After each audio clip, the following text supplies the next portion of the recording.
Gente, o governo federal publicou nesta terça-feira 6, em edição extra do Diário Oficial da União, uma medida provisória que isenta do imposto de renda os trabalhadores que ganham até R$ 2.824 por mês, valor equivalente a 2 salários mínimos, tá bom? Para comentar, né, essa portaria, deixa eu chamar ele, o homem que mais entende de números, o homem que mais entende de mercado, e digo mais, o mais belo editor de economia de O Antagonista, Rodrigo Oliveira. Seja bem-vindo, querido. Boa tarde para você. Beleza? Boa tarde para você, boa tarde para o pessoal aqui do chat. Ah, rapaz, hoje eu não estou conseguindo ver o chat aqui. Deixa eu ver se está com o link aqui para eu poder abrir os comentários isso, também. Não abandone o chat. Me perdi aqui, rapaz, você acredita? Mas olha só, vamos falar sobre a MP. Eu vou procurando aqui quando der. Deixa eu ver se tem aqui. Ah, não, tá aqui, ó, link. Mas vamos lá. A MP reajusta a faixa de isenção para 2 salários mínimos, já que o salário mínimo também foi reajustado, né? O impacto nas contas do governo, segundo a Fazenda, é de 3,3 bi neste ano, 3 e pouquinho também no ano que vem, e assim vai, porque você isenta, é o quanto você vai perder de receita, né? Mas o que importa aqui, na verdade, é muito difícil a gente ficar, como é que se fala, julgar essa medida de uma forma muito simplista, assim, no sentido de... E aí vocês vão ver, né? Aquele momento que tem gente aqui que espera, né? Que eu vou concordar com o presidente Lula, né? Nem tudo é gasto. A tabela está muito defasada, né? Eu não concordo com a ideia de que ela tem que ser indexada à inflação, por exemplo, mas, obviamente, quando você deixa a tabela do imposto de renda sem reajustar, você, de alguma forma, você está aumentando a carga tributária daquela pessoa, né? Afinal de contas, o dinheiro está perdendo valor, você está ganhando aumentos e a taxa, a tributação continua a mesma. Então, você está perdendo, você está pagando cada vez mais imposto para o governo. Muito bem, dito isso, obviamente isso tem um impacto nas contas públicas, que o governo está estimando ali em 3,3 bi. Eu fiz uma conta ontem, meio de padaria, deu uns 5,8, que inclusive casa com o que foi o ano passado, assim, porque você reajustou ali em 6,79% o limite de isenção, né? Ano passado foi 3,7 bi em 7 meses, né? Mas como começa a partir de fevereiro, eu imagino então tem um errinho na minha conta, mas também vai dar próximo de 5 bi.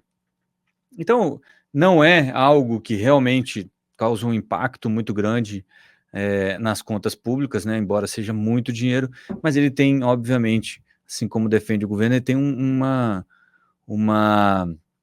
seria muita disfarçatez da minha pessoa não ver o lado que eu sempre vejo dessas questões, né? Eu sou um cara que acho que a gente deve ficar com o nosso dinheiro e utilizar o nosso dinheiro como a gente prefere, né? Em vez de passar o nosso dinheiro para o governo e o governo, então, resolver como esse dinheiro tem de ser gasto, né? É claro que isso exige alguma responsabilidade e alguma educação financeira, e nem todo mundo tem, mas eu acho que é uma curva de aprendizado. No começo seria muito ruim e depois as pessoas aprenderiam. Mas, de qualquer maneira, estamos em outro momento da economia brasileira em que o governo começa a abocanhar cada vez mais dinheiro, mas, como isso foi um compromisso de campanha, o presidente Lula, o governo Lula, tem tentado elevar aí a faixa de isenção. E aí eu vou lembrar para vocês que a tabela do imposto de renda ela é progressiva, né? Então o que acontece? Até esses 2.829, você vai ficar isento porque ele tem um fatorzinho de dedução que é de 500 e poucos reais. Então, como você abate isso, o tributável fica aí nos 2.259, né, que é a faixa mesmo de isenção. E aí, de 2.259 a 2.828 e alguns quebradinhos centavos, você paga 169. Então, se você ganha 2.829, você não paga nada até o 2.250, e aí depois até o 2.800 e alguma coisa, você vai pagar 7,5% de alíquota. De 2.800 a 3.700, você vai pagar 15% de alíquota de imposto de renda, 3.750 a 4.600 você vai pagar 22,5%, e acima de 4.600 você vai pagar 27,5% de imposto. Então, quando a pessoa fala assim, não, mas eu pago 27,5%, não paga, tá? Vamos ser honestos com as coisas que a gente faz. 27,5% você paga sobre o que excede esse teto, esse limite aí do imposto de renda. Por quê? Porque ele vai subindo a alíquota conforme você vai ganhando mais dinheiro. Talvez seja o imposto mais progressivo que a gente tem na economia brasileira, porque ele vai acompanhando o gasto, né? É claro que R$ 4.600, aqui 4.700, talvez esteja ainda muito abaixo do que deveria ser feito. Talvez a gente pudesse criar uma outra alíquota um pouco mais alta para quem ganha mais dinheiro ainda. Mas o fato é que isso realmente libera um dinheirinho aí para o pessoal gastar e fazer girar a economia. Não é algo que oferece um risco fiscal no sentido de tá competindo com o que é feito na política monetária, né, um parafiscal, não é. É um ajuste razoável daquilo que a gente recebe, quanto de imposto a gente paga. Tá dando umas travadinhas para mim aqui, é só para mim mesmo, Wilson, ou você tá tudo bem aí para você? Não, que tá, a nossa conexão não tá tão boa quanto a gente gostaria, mas estamos resolvendo isso aqui. Mas o Rodrigo, o áudio para mim chegou perfeitamente, então eu acompanhei todo o teu raciocínio. Agora, eu tô dando uma pesquisada aqui sobre uma informação só para a gente trazer um pouco isso à tona, porque o governo federal ontem, quando divulgou essa medida provisória, que inclusive primeiro foi divulgado naquele canal vermelho, que eu não vou dizer o nome para não fazer uma propaganda, e coincidentemente, meia hora depois, a mesma informação estava disponível na lista de transmissão do Palácio do Planalto, né, para vocês verem como é que algumas coisas funcionam, né, como é que... Coincidências, né, coincidências. Né, como é que algumas coincidências em Brasília, elas ocorrem, mas... Ontem o Palácio do Planalto divulgou essa informação em tom festivo. Nossa, estamos aumentando, estamos elevando a correção a tabela do imposto de renda para pessoas que ganham até 2 salários mínimos, etc, etc, etc. E acho que até no release do Palácio do Planalto fala que a correção não ocorria desde 2015, salvo engano. Posso estar equivocado, mas acho que era essa a informação deles. Até 2023, né? Ano passado já teve uma correção, agora está tendo outra. Então... Inicialmente, exatamente, mas o Palácio do Planalto fala a partir da premissa, não, até 2015 essa tabela não era corrigida, o que a gente vê que não é tão bem assim. Agora, a promessa do presidente Lula é aumentar a faixa de isenção, né, para até R$5.000. E aí é que é o ponto. Você fazer uma atualização de tabela de imposto de renda com base na inflação é um aspecto, né?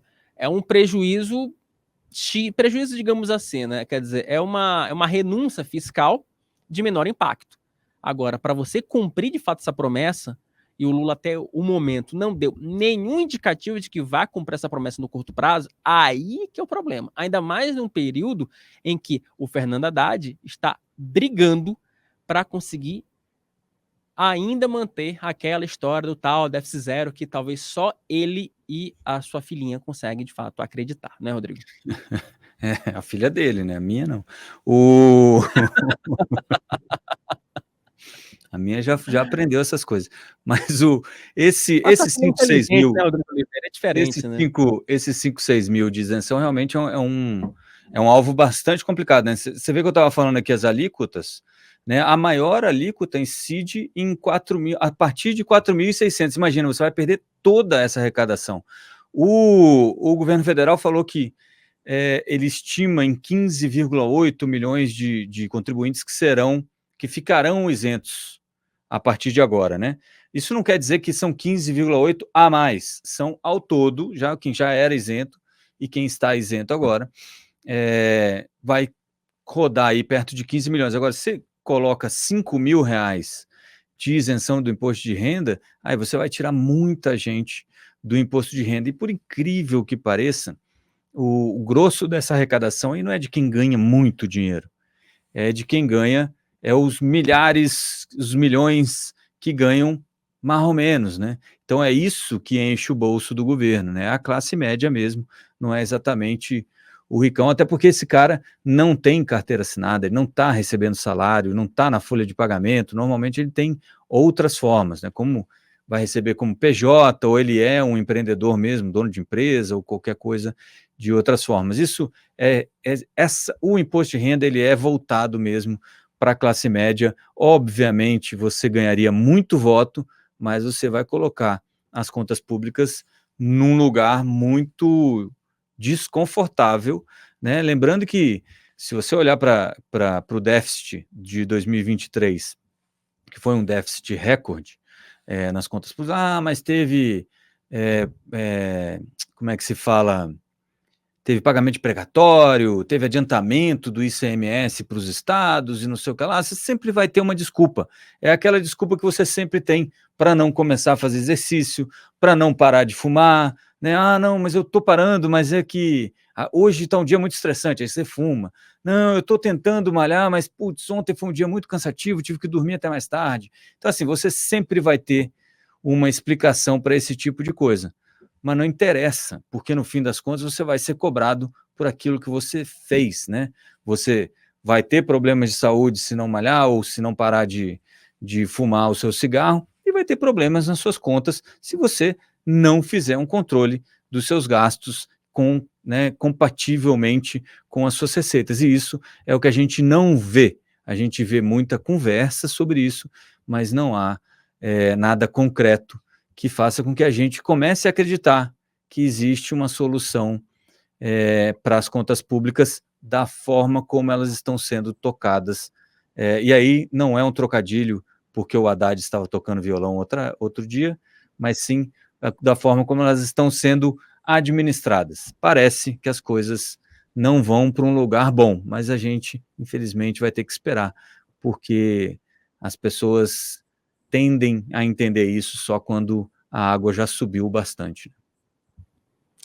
Então, Rodrigo, falando ainda dessa parte de incentivo fiscal, hoje pela manhã o presidente Lula, durante uma solenidade lá no Rio de Janeiro, falou justamente isso. Jogou a culpa nos empresários dos incentivos fiscais que são concedidos pelo governo federal. Vamos ouvir o presidente Lula.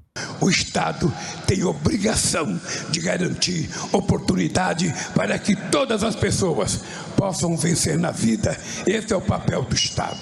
Não é atender, sabe, os megas empresários que cada vez que vão na presidência só querem saber de pedir bilhões e bilhões e bilhões e bilhões e bilhões. Pega a dívida ativa brasileira. Você vai encontrar quase 2 trilhões de dívida. Veja se os pobres têm dívida. Não tem. Porque o pobre é o seguinte, quando ele compra o pão e o leite fiado e ele não pode pagar, ele passa de passar na frente da padaria. Ele tem medo de ser chamado de que está devendo. O rico não. O rico gosta de dizer que está devendo.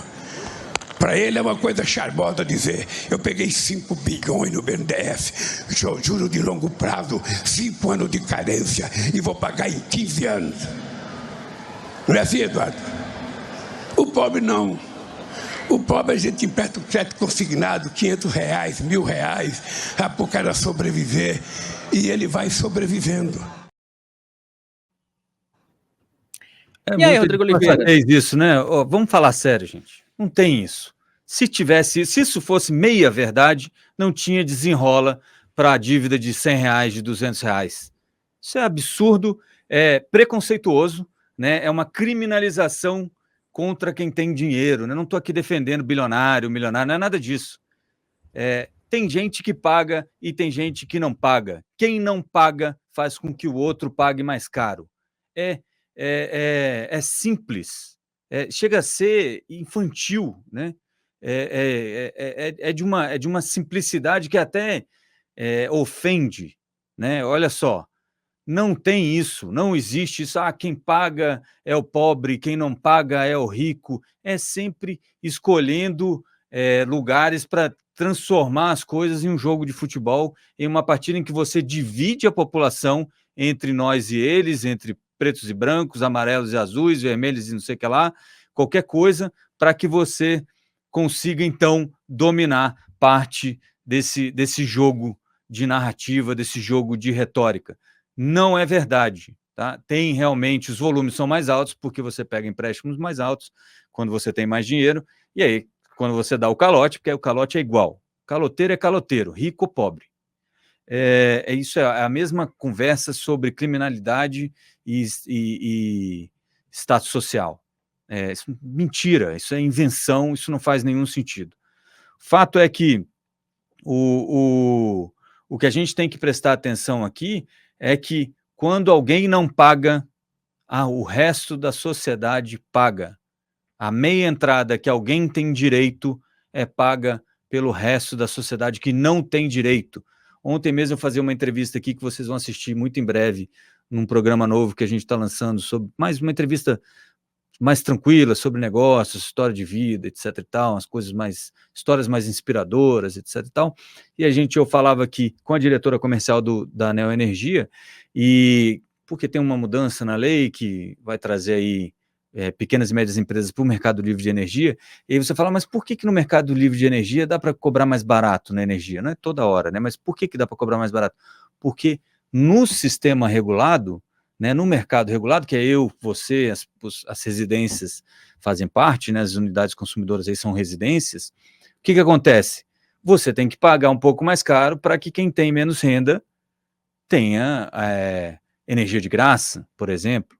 E eu não estou aqui julgando esse mérito.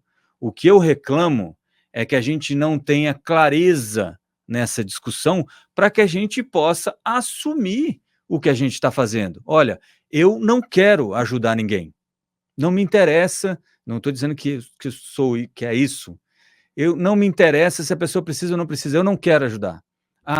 Mas eu quero, eu acho que é justo ajudar. E eu estou disposto a pagar mais na minha conta para que essa pessoa tenha isenção, para que ela possa ter uma nova oportunidade na vida. É só isso. A discussão tem que ser assim, e não no sentido de, aquele fulaninho ali que tem mais dinheiro quer que o pobre se exploda, né? Como diria aquele personagem do Chico Anísio. Aquele outro ali quer que o rico se exploda. Isso é uma besteira, isso é uma idiotice. Quando é que essa sociedade vai sair da terceira série? Vamos discutir as coisas com clareza, de forma adulta. Tem coisas que a gente não quer, tem coisas que a gente quer, e tem vezes que a gente vai vencer democraticamente, e tem vezes que a gente vai perder democraticamente. Mas a democracia é o nosso sistema de escolha. Então, eu quero pagar, eu não quero pagar, beleza, vamos votar. Ou vai ser lá no Congresso, pelos nossos representantes, ou vai ser diretamente para um plebiscito, sei lá, acho que nem pode isso, para esse tipo de tema. Mas, assim, vamos discutir as coisas sem essa idiotização que o Lula tenta imprimir à população brasileira todas as vezes que ele sobe num palanque para fazer campanha, porque é só isso que ele faz também. Agora já falei demais, vou acabar saindo daqui preso.